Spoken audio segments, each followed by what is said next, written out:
What is going on, everybody? It is me, Ben Cornett. Welcome to another edition of Have At It. This is episode 59. It's Friday, June 7th, 2024. How is everybody doing tonight out there watching? As you can see on scrolling down there, you can watch on the YouTube channel, my YouTube channel, Ben Cornett 9015, on X at BennyBoy702, and you can watch this on the Ben Zone in the Facebook group, Benny Boys 702. I sound a little off, don't I? Yeah, I gotta tell you, it is very hot here in Las Vegas. This is where I live. So, I'll look at the current temperature right now. In fact, let me look at it. It is, yeah, look at that, 103 right now, and it is 7:10 p.m. local time. 103 degrees, and it's not going to get under 100 till 9 o'clock tonight. At least that's what it says on this app. So, yeah. So anyway, speaking of hot, um, right now the Boston Celtics look hot. Last night they beat Dallas game one, 107-89, and this is going to be a very interesting NBA Finals. I picked the Celtics in 6 games. Um, you know, looking at this matchup, I just feel like Boston, you know, there's just a better all around team. Um, Dallas been playing very well. They earned their chance to get to the finals, no doubt about it. But um, it seems like Boston offensively has more playmakers.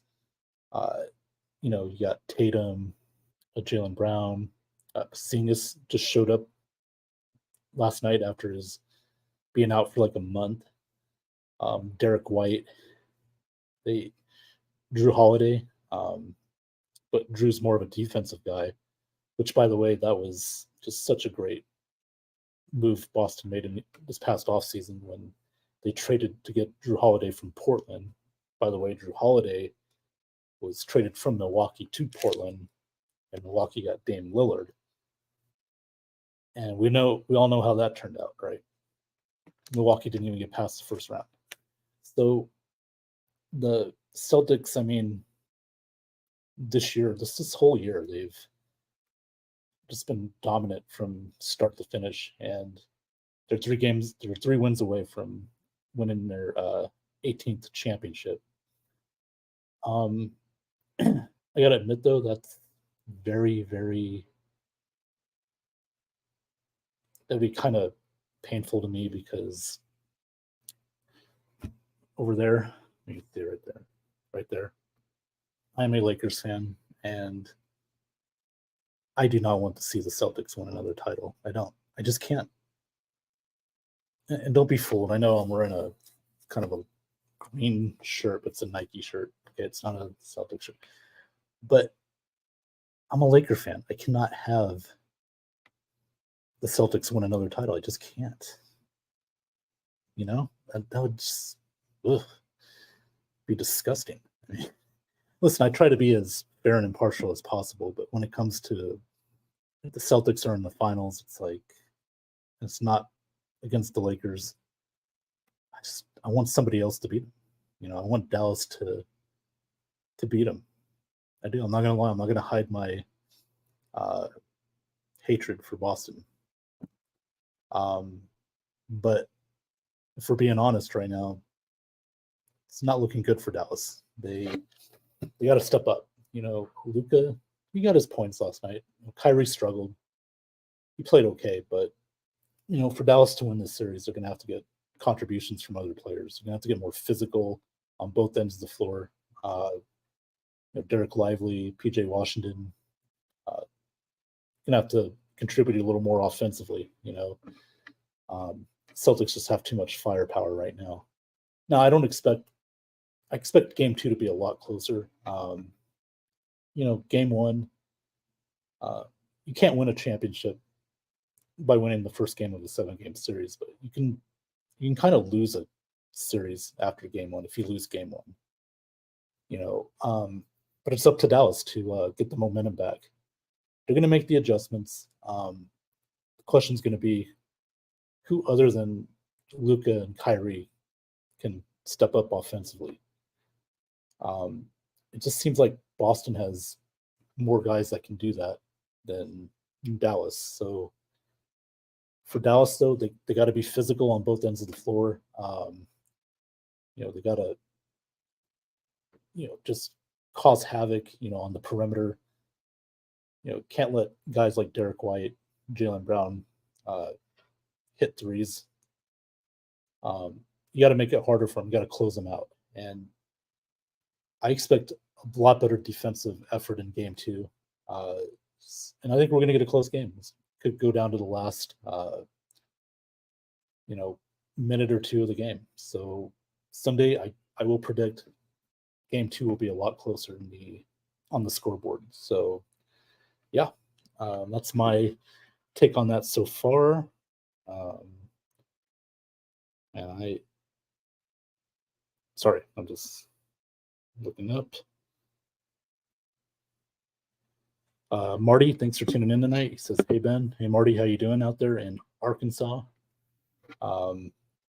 Yeah, so right now we got the NBA Finals going on. We got the NHL Stanley Cup Finals starting tomorrow night. Now, as you notice, what I'm wearing on my head is the Golden Knights won the Stanley Cup last season. Now, I will still be wearing this hat until they crown a new Stanley Cup champion.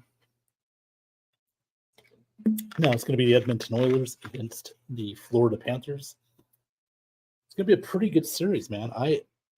Edmonton, Connor McDavid, Leon Draisaitl, they finally got to the big one. And they're going to have a chance to, win their first Stanley Cup. That's great for Edmonton. I'm happy for, the city of Edmonton. This would be their first Stanley Cup final since, I believe, 1990, if I'm not mistaken. So it's been 34 years. So it's been a while. And what's even more crazy is that the last Canadian team to win a Stanley Cup was the Montreal Canadiens back in 1993. So there's a lot of history that can be made in the next couple weeks here. So meanwhile, the Florida Panthers returned to the Stanley Cup Finals. They were there last year when my Golden Knights beat them in 5 games. And I brought it up like a couple times, I think, throughout the year. I think I said Florida would probably be back in the Stanley Cup Finals. They're just such a physical team. Bobrovsky's great goalie. They got a lot of, Tkachuk, great player. They're both physical, fast. They just defend the puck so well. Their lines 1 through 4, just top notch. And they're gonna have their hands full with Connor McDavid, Draisaitl, and others. But I am gonna go with the Florida Panthers. I think they're gonna win this series in 7 games. I can see it going 7. Edmonton's a tough team. This may be Florida's toughest challenge yet. So, sorry, Canada, but I am an American, and we need to keep this American pro sports teams winning the Stanley Cup. Sorry, So I'm going to pick the Florida Panthers. They're going to win in 7 games over the Edmonton Oilers. So with that being said, we got a game tonight. Right now, top of the 11th inning. Dodgers are up 2-0 on the Yankees. My Dodgers, it was scoreless until the 11th inning. So Yamamoto pitched a pretty good game for us tonight. Just haven't seen any runs till now. So the Dodgers were able to get 2 runs here in this top half of the 11th inning. Also, tomorrow, the Mets and Phillies play 2 games in London. That's the London series. Obviously, they go over there every season, so that should be interesting. The Dodgers got this 3-game set with the Yankees this weekend. it's fun. I'm kind of old school. Remember when before we had interleague play? It was always the National League against the American League, or National League would play National League teams, American League teams would play American League teams. You wouldn't have the NL team versus AL team play until the World Series. Everything changed in 1998. That's when the Tampa Bay Rays and the Arizona Diamondbacks came in the league, so they did play more inter-league games. And then a few years ago, they decided our whole schedule is going to be interleague, so there's no more American League versus American League, National League versus National League strictly. It's just interleague play. But I don't mind the Dodgers playing the Yankees. It's kind of fun to watch. And, the Red Sox Phillies, Cubs versus White Sox, Yankees versus Mets. There is some positives out of that. But again, I'm kind of old school. I liked the old style, but it is what it is. Fred Moore, thanks Fred for tuning in. Good evening and cheers with the pirate flag. Thanks Fred. How you doing tonight?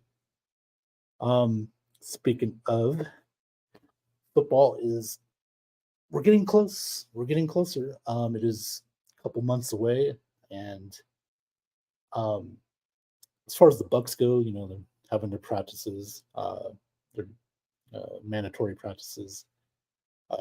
We all heard that Tristan Wirfs, was holding out right now until they got a new contract, or contracts are being discussed, but he did report to camp. So he is going to take part in the mandatory training camp. So, and again, I don't look at that as a big deal. They're going to get a contract done. It's just, just a matter of time. Both sides have to meet in the middle, and they'll get it done. It's Jason Light, Mike Greenberg, Spytek. These guys have done a great job the past few years. They've taken care of everybody, and they know that Wirfs is going to be sought after, and they know how valuable he is. They're not going to let him leave the building. He's not leaving Tampa. So, and I'm confident in that because, guys, this is one of the best offensive linemen in the NFL, if not top 2 or 3. You're not going to let him out the door. You're going to pay him. Again, it's just contract talks. Agent talking to front office. It's going to happen. Okay, it's just going to happen. Listen, no panic at all. I know that earlier in the week, Justin Jefferson got his big contract, 4 years, $140 million. He's officially set the wide receiver pay, which then you got to ask, well, there's a free agent at the end of the year, Chris Godwin. He's going to be looking for some money too. And it's interesting. You paid Evans 2 years.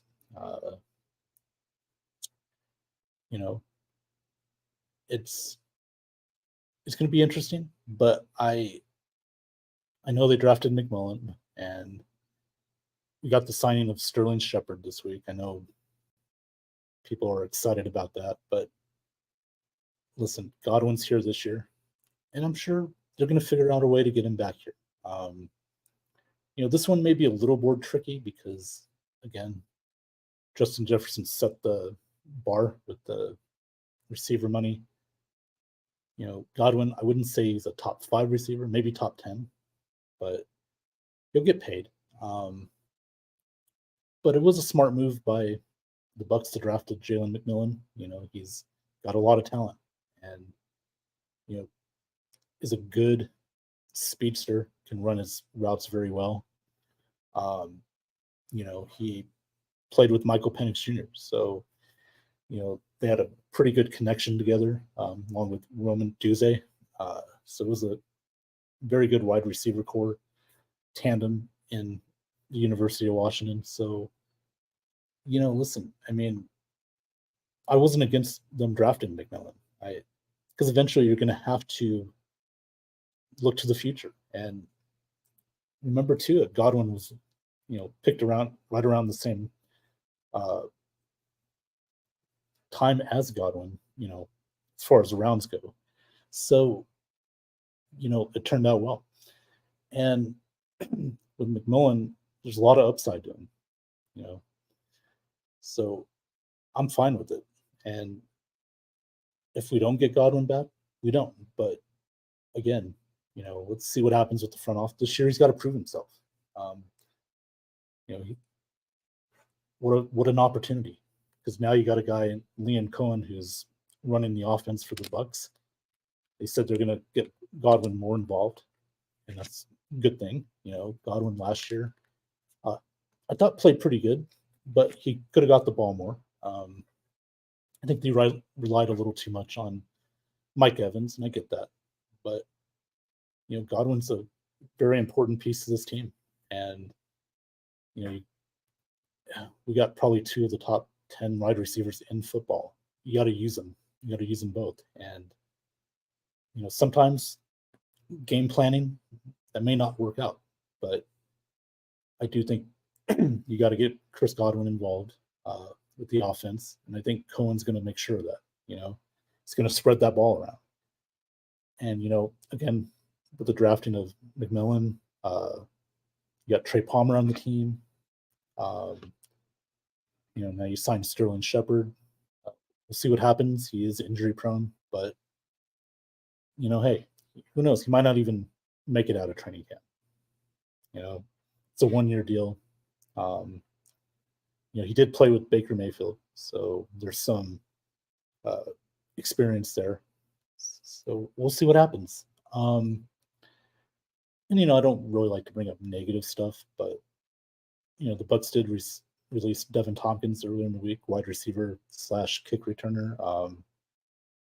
We did eventually find out why, assuming why, because his wife or girlfriend posted on social media about the abuse that she took from Tompkins, allegedly.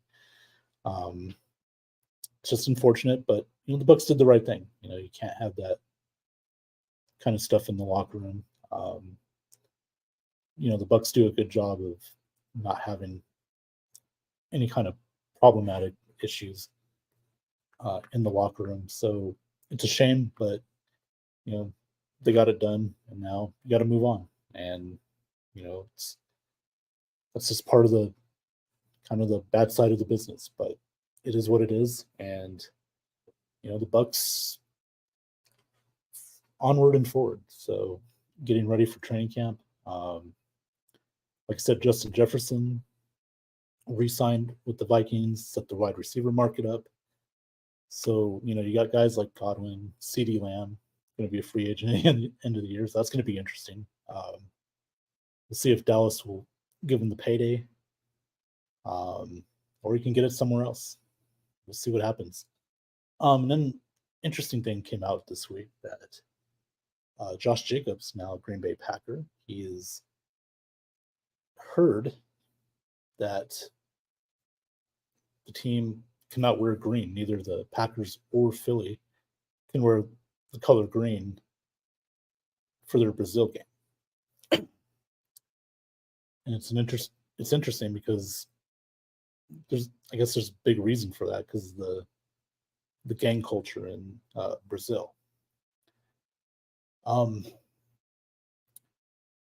think the NFL could have maybe done a little more research before they picked that particular country to play in? I'm just wondering, just curious. I mean, I get it. They want to grow the game. They want to be global. They're already in England and in Germany. They've played in Mexico. But allegedly, those are the reasons why, they can't wear green, because of the gang violence that goes on in that country. I think if you're the NFL, you should have done a little more research on that, and picking who plays there, or even playing in that country for that matter. And again, I get it. The NFL wants to make this a global pro sports organization conglomerate. I get that the money's huge. Money talks, but man, there's just certain things you should do and shouldn't do, and if that's the reason why they can't wear green, then you got to start questioning it. Like, should they even go back there after this? I don't know. In fact, I heard even reports online that both teams are going to have to stay in their hotel all week. So, it's very interesting choice there. But again, it's already been finalized. The game's going to happen in Brazil. So on the Friday after the opening night game between the Chiefs and the Ravens, and that game will be on Peacock. So there's comments speaking of that about the game. Fred Moore says the Eagles are going to wear their black uniforms. Oh yeah, they're gonna. The question is though, still gonna have green on it. What's gonna happen there? So there's a lot of things, a lot of question marks there in Green Bay. What are they gonna? They're green and gold, and Brazil's colors are green, gold, and blue. I don't know, man. It's a very interesting situation. But like I said, they're going to have to look into it. NFL's, when they plan on future events in other countries, maybe do a little more research on where they should play these games. Just saying, isn't Brazilian soccer team's uniforms green? Yeah, they are. They're also they're more of a gold color, with some green on it and some blue, if I'm not mistaken. Yeah. But yeah, Brazil's an interesting country to say the least. They've had a lot of issues too. I think they had the 2016 Olympics in Rio de Janeiro. There's a lot of question marks there. The water, the situation. It's not really one of the more richer countries in the world. I'm not trying to knock Brazil. If I offending anybody that's from Brazil or knows people from Brazil, I apologize for that. But I've just heard the stories. They're not always been good, So yeah, it's very interesting to talk about. Let me go back on here real quick. So back to the Justin Jefferson deal. It's a 4-year deal, $140 million, and not only that, but he's getting $110 million guaranteed. Now, it's a huge contract. The highest paid receiver in the NFL.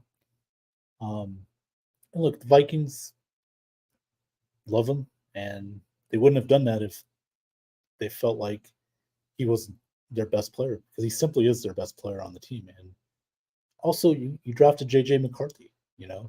He's going to be your quarterback for the next several years, and you want to have your best player playing with your quarterback. It just makes a lot of sense. JJ to JJ, and I can't wait to see this combination. McCarthy really played well at Michigan, and a lot of people say, well, he had Blake Corum and all that. He had a great offensive line, and yeah, he did. But you got to have a great offensive line to be great in this league. You just do. It's the lifeblood of your offense, and McCarthy really played well, his senior year, and helped them win a national championship. I think he's probably one of the most poised QBs coming in the draft. Just he's got good leadership skills, and he had to replace Kirk Cousins. So I don't blame the Vikings for making this kind of move. He's your best player. He's one of the best players in the NFL. The wide receivers, they're a hot commodity, and you know, it seems like wide receivers are, especially the last few years, are more or just as important as the quarterbacks. So, hey, I'm fine with it. I mean, look, Baker Mayfield, Mike Evans, got to have that combination. It worked very well last year. So Matt Stafford with Puka Nacua. So and now you got Marvin Harrison Jr. getting drafted to the Cardinals. You got somebody for Kyler Murray. Joe Burrow, Jamar Chase. So you need that quarterback wide receiver combination. And again, I don't blame the Vikings. Good move on their part. And now they got their guy for the next several years. Let's see what happens with JJ McCarthy. I think he's going to do pretty good, especially with Kevin O'Connell's offense. He's got an offensive coordinator as a head coach, so that right there should definitely help out JJ. So Vikings are going to be interesting to watch this year. It's a very tough division. The Lions, they're the favorites. Green Bay as well. Chicago, again, they drafted Caleb Williams. Rome Odunze from Washington. So you got your quarterback wide receiver combination. I think the NFC North is going to be a very competitive division this year. Probably better than most people think. And a few years ago, you would have thought, oh, it's Green Bay and everybody else, but not anymore. The Lions, look what they've done the last few years, and that's because they've drafted very, very well. And they've revitalized Jared Goff's career. We all remember when Stafford got traded to the Rams and the Rams sent Jared Goff there. Everybody thought, oh, well, that was it for Jared Goff. But, he proved me wrong. He proved a lot of people wrong. Has a great coordinator, Ben Johnson, who's probably one of the best offensive coordinators in football. Got tons of head coaching interviews.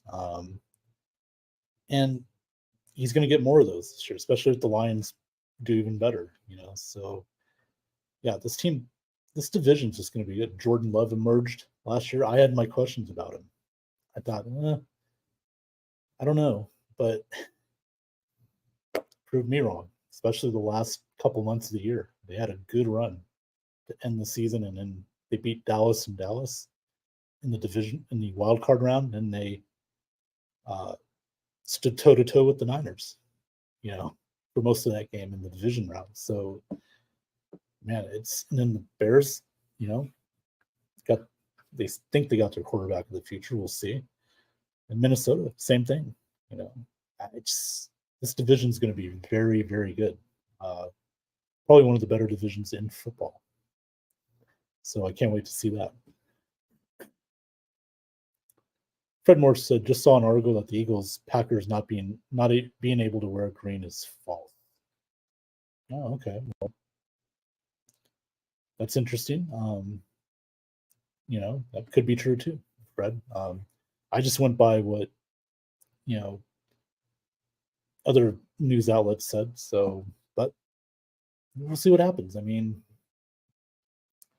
again, Brazil, it's an interesting country. It's not a lot of crime goes on there. Just does, and it's a third world country, there's always been crime there, and not just Brazil, but Argentina, Colombia, Peru, anywhere in Central to South America. It's not the best, but also there's crime everywhere. It is what it is. Man, I'm all man, oh man. So yeah, that's pretty much it as far as the NFL. Again, we're just getting closer and closer. Oh, by the way, speaking of the Bears, I forgot to mention this. They were selected to be on Hard Knocks for 2024 training camp. So that, I mean, that makes a lot of sense. Again, Eberflus is not a rookie head coach. The Bears didn't make the playoffs last year. You just drafted the number 1 overall pick, Caleb Williams. So it'll be interesting to see what happens with Hard Knocks. They're always entertaining to a degree. But I do like the fact that they did they started doing the in-season Hard Knocks. The first one was the Arizona Cardinals. And then last year they did the Miami Dolphins, which I thought was pretty cool. Doing something like that during in-season. And,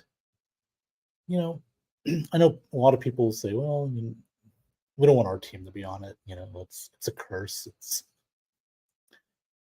I don't know. I don't know if it's so much a curse, but I remember when the Bucks were on there in 2017. That was the time we had Jameis, we had Dirk Cutter as our head coach.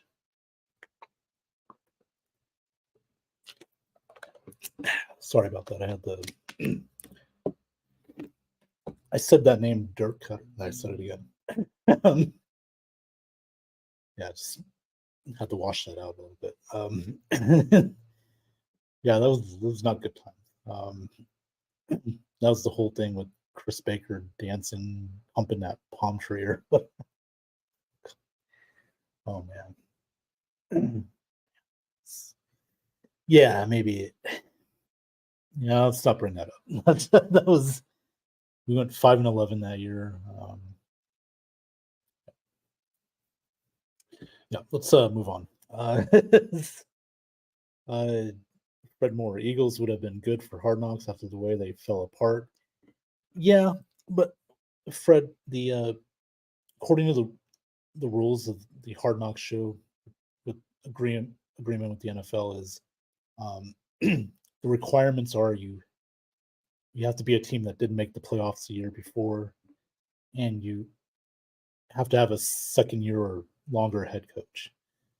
Those are the main requirements. And Philly made the playoffs last year, and so they did not qualify to be on there. But it would have been interesting. Maybe there'll be an in-season Hard Knocks because those requirements are a little different. They really, I don't think they have any set rules on what it can be during the season. So at least that's from what I've heard and seen. So maybe the Eagles will be on there during the regular season edition of Hard Knocks. Hold on one second here. I'm gonna step aside.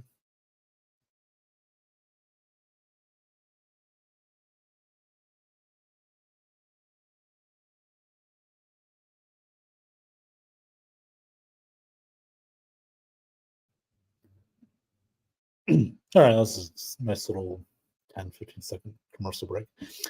So yeah, maybe the Eagles will get on the regular season Hard Knocks. That would be interesting. Again, I don't know if there has to be any requirements on if you have to meet certain requirements. Do you have to be a playoff team from the year before, or not a playoff team? I don't know. We'll see. Man. Yeah, so I don't know if there's really much else to talk about. I mean, again, this is the time of year where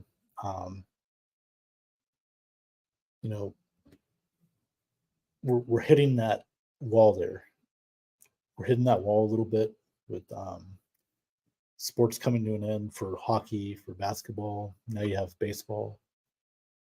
That July area is usually kind of the dead zone. You got your training camps, but for me, I just, usually around end of June, early July, I will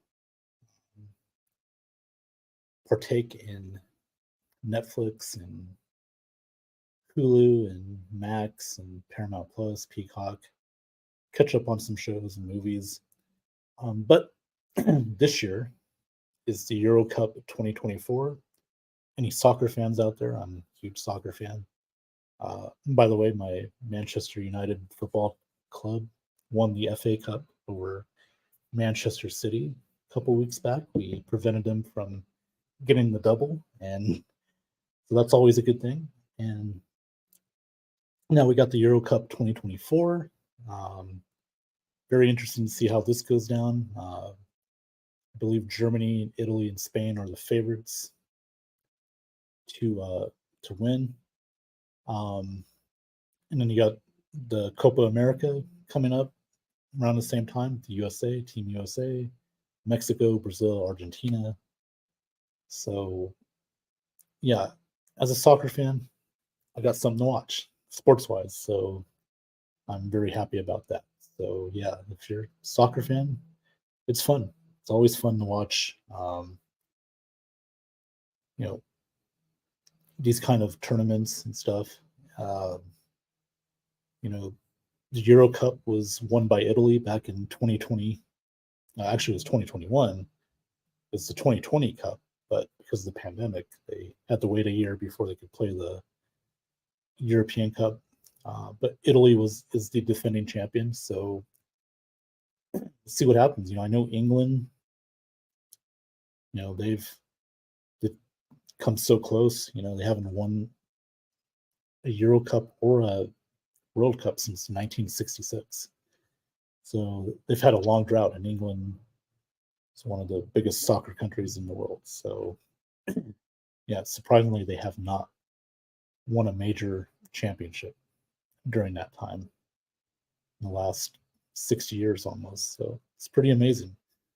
Well, with that being said, I'm going to go ahead and take off a little early here, but just want to get on here tonight. It's been a little bit since we've had a have at it, but I want to thank everybody for tuning in. Tonight, Friday night, it's always good. Sit back, kick back, have a beverage. Especially me, I got to hydrate, because this weather has just been crazy. Yeah, so if you're in areas that are very hot, just hydrate. Make sure you get plenty of fluids. Drink plenty of water. Get a lot of electrolytes. Try and stay away from the heat as much as you can, if all possible. That's the other thing. Because heat stroke's not a good thing. It's just not. So yeah, just take care of yourselves out there.